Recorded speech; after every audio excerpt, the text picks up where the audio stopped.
Le 60e anniversaire des Forces armées nationales sans parade militaire, contexte sécuritaire et sanitaire oblige. Au moment où le pays fait face à des attaques terroristes occasionnant de nombreux déplacés internes, l'ambition première des forces armées est de contribuer au retour de ces populations dans leur zone d'habitation.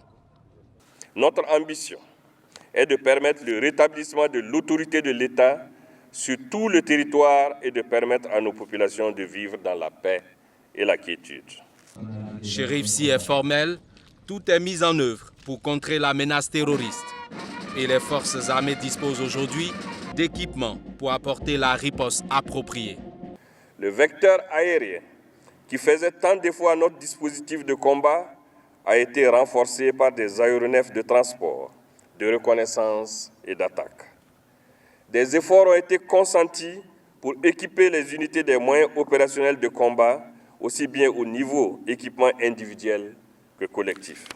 Plusieurs militaires sont distingués au cours de cette commémoration. La seule personnalité civile décorée est la télévision BF1. Elle reçoit la médaille d'honneur des sapeurs-pompiers.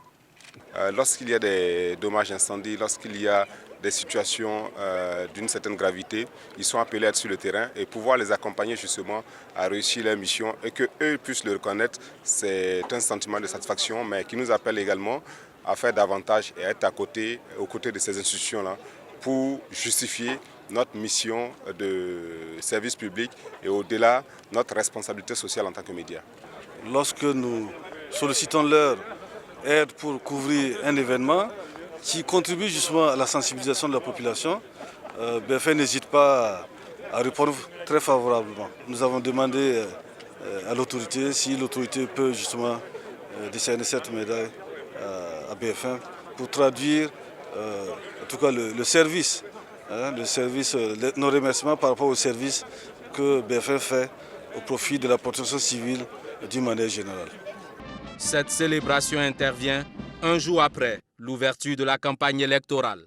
La sécurisation de la campagne électorale sur toute l'étendue du territoire, un autre défi pour les forces armées nationales.